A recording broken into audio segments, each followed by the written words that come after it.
It started with the dreams.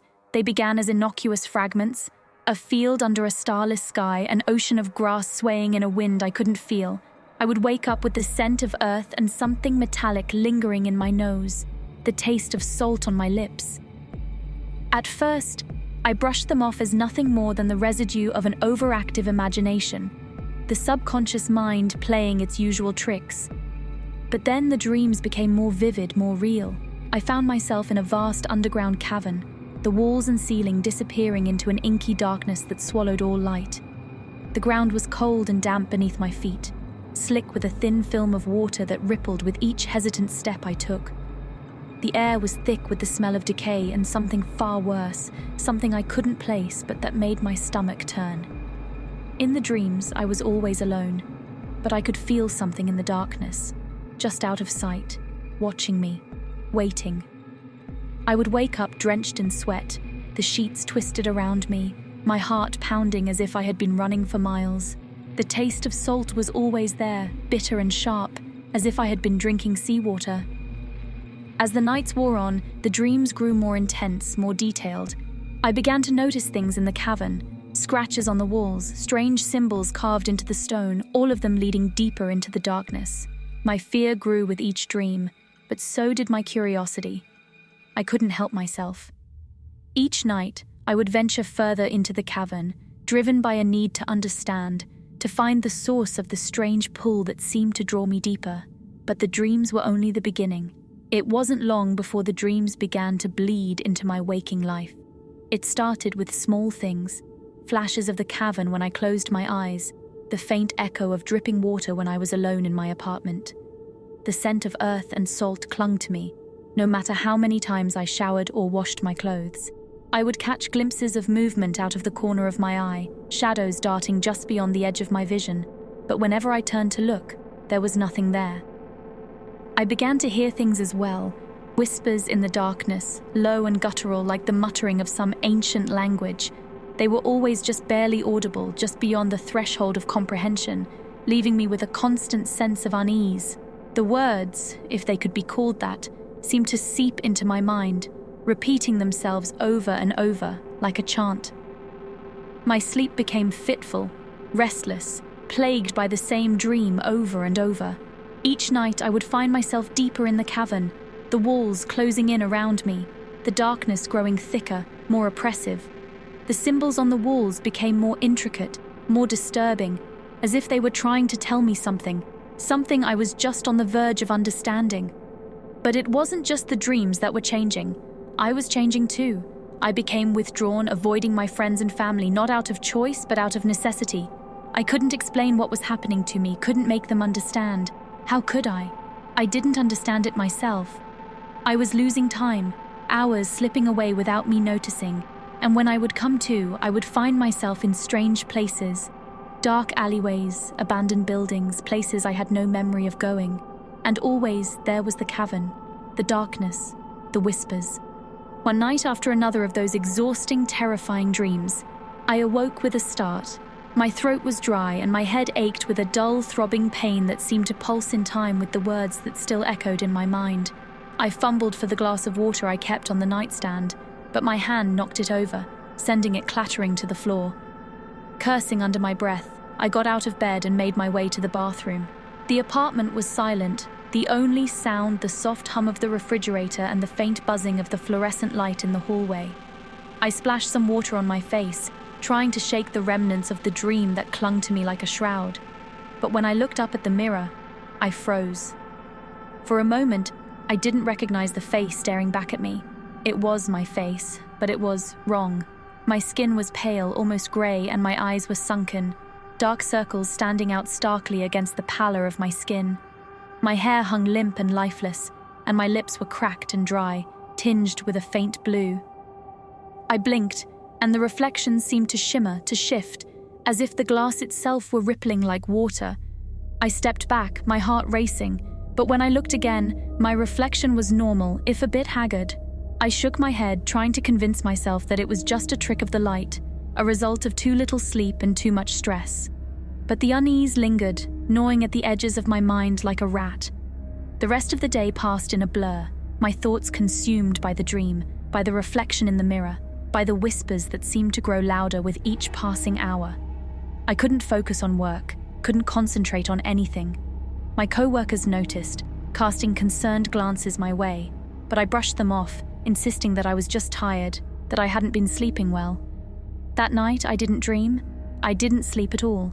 Instead, I found myself sitting on the edge of my bed, staring at the wall, my mind racing with thoughts I couldn't quite grasp.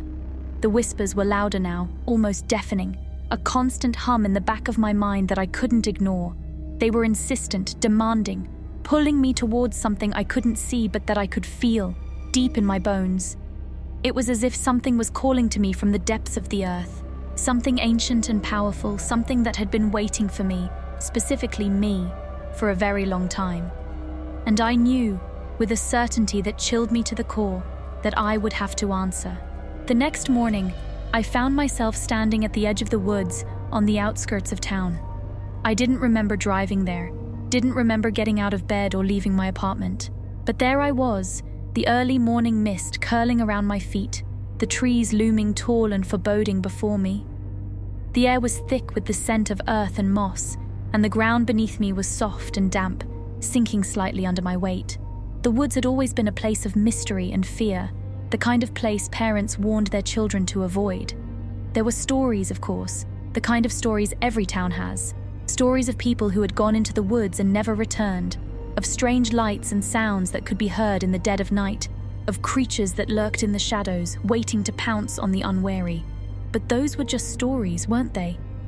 The whispers were louder now, more urgent, like a chorus of voices chanting in unison. They seemed to be coming from deep within the woods, drawing me forward, pulling me towards something I couldn't see but that I knew was there, waiting for me. I should have been afraid. I should have turned around, gotten back in my car, and driven as far away as I could. But I couldn't. The pull was too strong. The need to know, to understand, too overwhelming. I took a step forward, then another, and before I knew it, I was walking into the woods, the trees closing in around me like a cage. The path was narrow, barely more than a deer trail, winding its way deeper into the forest, the undergrowth thick and tangled. The light grew dimmer the further I went, the trees blocking out the sun, casting everything in a greenish twilight hue. The whispers grew louder, more distinct, and I could almost make out words now, fragments of sentences that slipped through my mind like water through my fingers. "Come, below, join us!" I stumbled over a root, catching myself just in time before I fell. My breath was coming in short, ragged gasps, my heart pounding in my chest like a drum. The air was thick and heavy, and I could feel the weight of the earth pressing down on me, the ground itself seeming to pulse with some hidden, ancient rhythm. And then I saw it. The cave. It was hidden behind a thick curtain of ivy and moss, almost invisible in the dim light of the forest. The entrance was small, barely wide enough for me to squeeze through, and it descended steeply into the darkness, the walls slick with moisture. The whispers were deafening now, echoing off the walls of the cave, filling my mind with a cacophony of voices, all of them urging me forward, urging me to descend, to come down, to join them. I hesitated at the entrance, my heart racing, every instinct screaming at me to turn back, to run. But I couldn't. I was too far gone, too deeply ensnared by whatever force had drawn me here. I took a deep breath and stepped into the cave. The descent was slow and treacherous, the walls of the cave narrowing around me, the air growing colder and more stale with each step. The light from my phone was weak, barely penetrating the thick darkness that surrounded me, and I had to be careful not to slip on the wet stone beneath my feet. The whispers were all around me now, echoing off the walls, filling the cave with a low, constant hum. They were clearer now, more distinct, and I could hear the voices, hundreds, maybe thousands of them, all speaking in unison, chanting in a language I didn't understand, but that resonated deep within me. The passageway twisted and turned, descending deeper and deeper into the earth. The air grew thicker, harder to breathe, and I could feel the weight of the stone pressing down on me, the darkness closing in from all sides. But still I pressed on, driven by a force I couldn't resist, couldn't fight. And then suddenly, the passageway opened up into a vast cavern. I stepped out onto a narrow ledge, my breath catching in my throat as I took in the sight before me. The cavern was enormous, stretching out into the darkness, the ceiling lost in the shadows above. The walls were lined with strange, glowing symbols, the same symbols I had seen in my dreams, their light casting an eerie, sickly glow over everything. But it was what lay in the center of the cavern that stole my breath away. A massive circular pit, easily 100 feet across, gaped open in the center of the cavern, its edges lined with ancient, weathered stone. The pit was deep, impossibly deep, and the light from the symbols barely penetrated the darkness that filled it. But I could feel it, the pull, the same pull that had drawn me here, stronger now, almost overwhelming. And as I stood there staring down into the abyss, I saw them, figures moving in the darkness just at the edge of my vision. They were tall and thin, their limbs elongated and twisted, their movements jerky and unnatural, like puppets on invisible strings. Their eyes glowed with a faint, sickly light, and their mouths moved in silent chants, the whispers echoing in my mind. I took a step back, my heart pounding in my chest, my breath coming in short, ragged gasps. I wanted to run to get as far away from this place as possible, but I couldn't. The pull was too strong, the need to know, to understand, too overwhelming. And then, from the darkness of the pit, something began to rise. It was massive, far larger than any of the figures, a hulking, shadowy form that seemed to absorb the light around it, casting everything into deeper darkness. Its body was covered in thick, matted fur, slick with moisture and filth, and its limbs were long and twisted, ending in sharp, clawed hands. Its head was a grotesque mockery of a human face, with deep, hollow eyes that glowed with a malevolent light and a mouth filled with rows of jagged, yellowed teeth. It was the source of the whispers, the source of the pull, the thing that had been calling to me, drawing me here, and it was hungry. The creature let out a low, rumbling growl, the sound reverberating through the cavern, shaking the very ground beneath my feet. I could feel its eyes on me, burning into me, stripping away everything I was, everything I had ever been. I wanted to scream, to run, to do anything, but I was frozen, rooted to the spot by a terror so profound it felt like my mind was unraveling. The creature took a step forward, its movements slow and deliberate, each step sending ripples through the darkness that surrounded it. The figures in the cavern, the twisted, elongated beings, began to move as well, their chants growing louder, more frenzied, as if they were urging the creature on, urging it to claim me. A small, quiet voice, barely audible over the cacophony of whispers, spoke in my mind, cutting through the noise, the fear, the darkness. Remember. And I did. I remembered the dreams, the reflection in the mirror, the whispers, the pull, the cave, the pit, the creature. I remembered the fear, the confusion, the feeling of being lost, of being drawn into something far beyond my understanding. But I also remembered something else, the surface, the light, the warmth of the sun on my skin, the feel of the earth beneath my feet, solid and steady, the people I had left behind, the life I had lived before all of this began. I remembered who I was, and in that moment something shifted. The whispers faltered, their rhythm breaking, the chanting voices growing confused, uncertain. The creature hesitated, its glowing eyes narrowing as if it could sense the change, as if it knew that something was wrong. I took a step back, then another, the fog in my mind beginning to clear, the pull weakening, the darkness receding. "No," I whispered, my voice shaking but firm. "You can't have me." The creature let out a roar, a sound of pure primal rage, and lunged forward, its massive claws reaching for me. But I was ready. I turned and ran. The cavern seemed to stretch on forever, the walls closing in around me, the darkness growing thicker with each step. I could hear the creature behind me, its heavy footsteps pounding the ground, the whispers growing louder, more desperate, as if they were trying to drag me back, to pull me down into the abyss. But I kept running, pushing myself harder, faster, my heart pounding in my chest, my breath coming in short, ragged gasps. I didn't know where I was going, didn't know if there was a way out, but I couldn't stop, couldn't let it catch me. The ground was slick beneath my feet, and I stumbled, nearly falling, but I caught myself just in time, the adrenaline surging through my veins, giving me the strength to keep going. The walls of the cavern seemed to shift and warp around me, the symbols glowing brighter, their light almost blinding. But I forced myself to focus, to keep moving. And then, Just when I thought I couldn't go any further, I saw it, a faint glimmer of light far ahead, barely visible in the darkness. It was small, almost imperceptible, but it was enough to give me hope. I pushed myself harder, my legs burning with the effort, my lungs screaming for air, but I couldn't stop. Not now.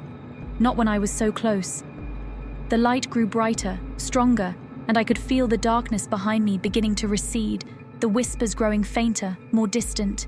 The creature let out another roar, a sound of frustration and anger, but it was getting further away, the pull weakening with each step I took. And then, finally, I reached the light. It was a narrow opening, barely wide enough for me to squeeze through, but it was enough. I forced myself through, the rough stone scraping against my skin, tearing at my clothes, but I didn't care.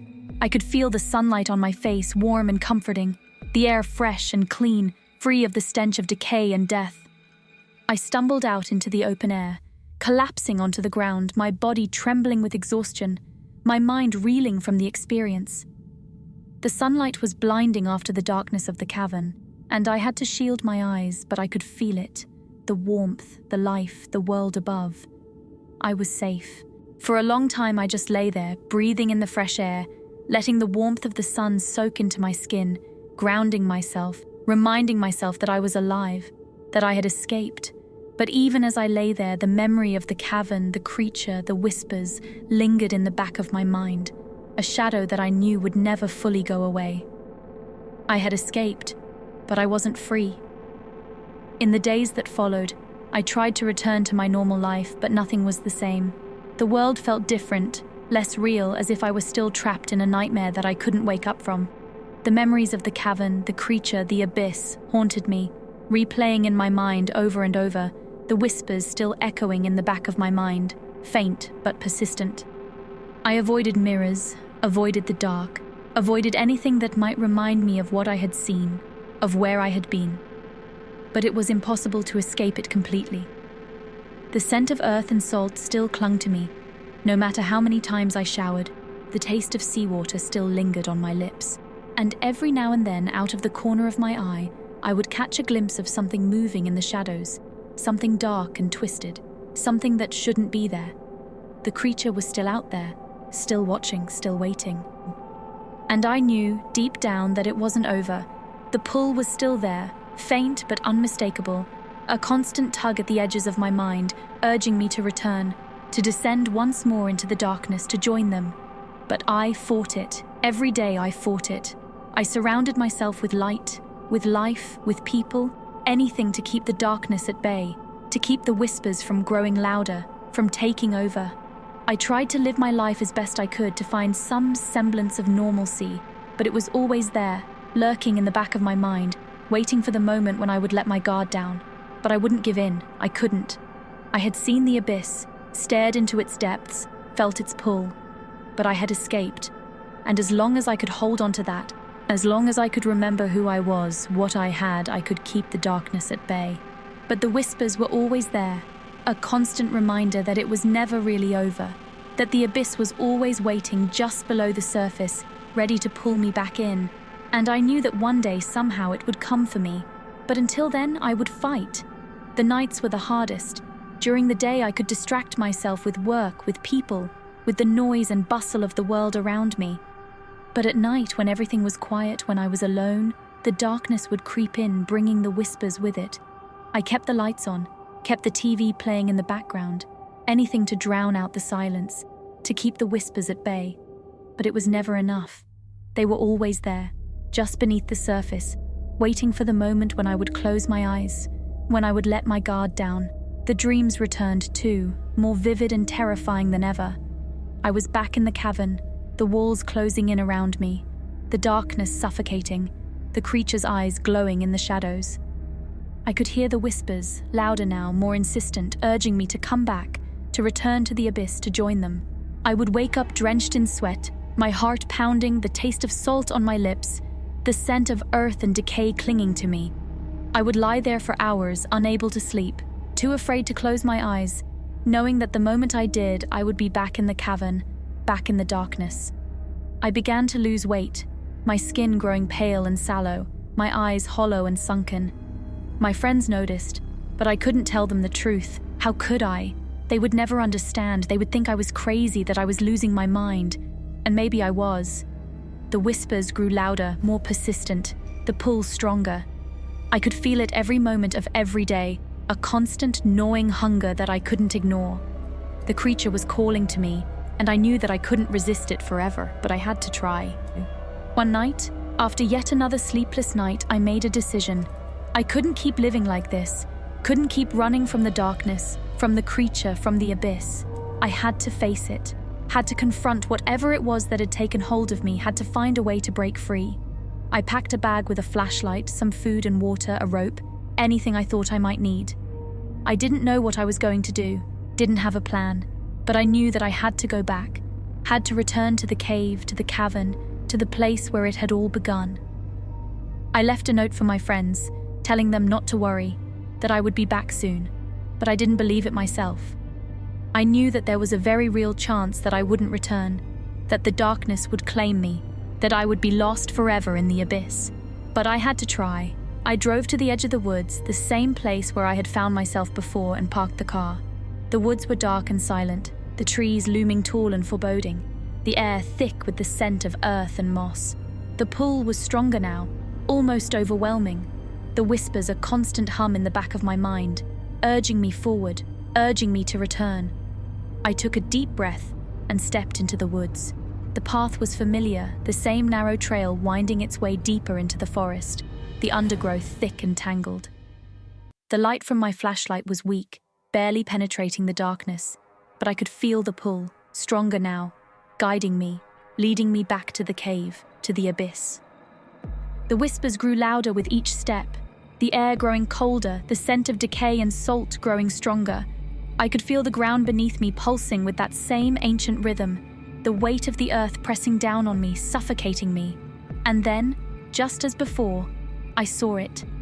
The cave. It was hidden behind the same curtain of ivy and moss, the entrance small and narrow, descending steeply into the darkness.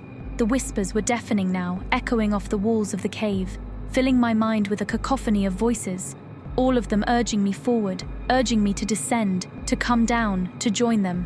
But this time I was ready. I took a deep breath and stepped into the cave, the darkness swallowing me whole. The descent was slow, the walls of the cave narrowing around me, the air growing colder and more stale with each step.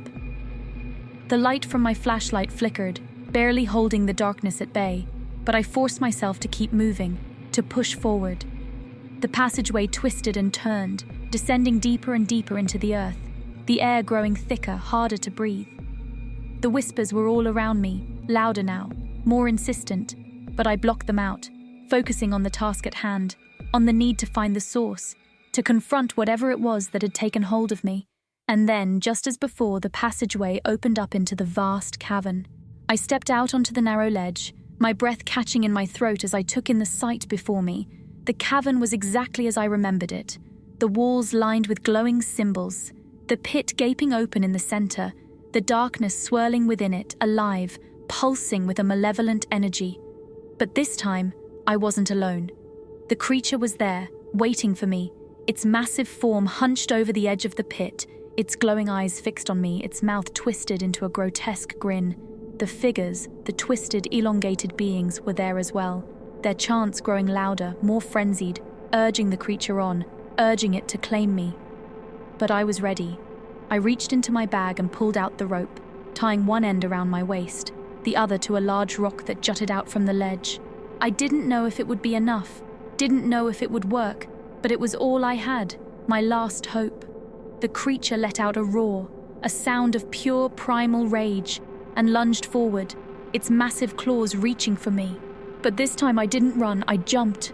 The darkness swallowed me, the air rushing past me as I fell, the whispers growing louder, more frenzied, as if they were celebrating, as if they were rejoicing in my surrender.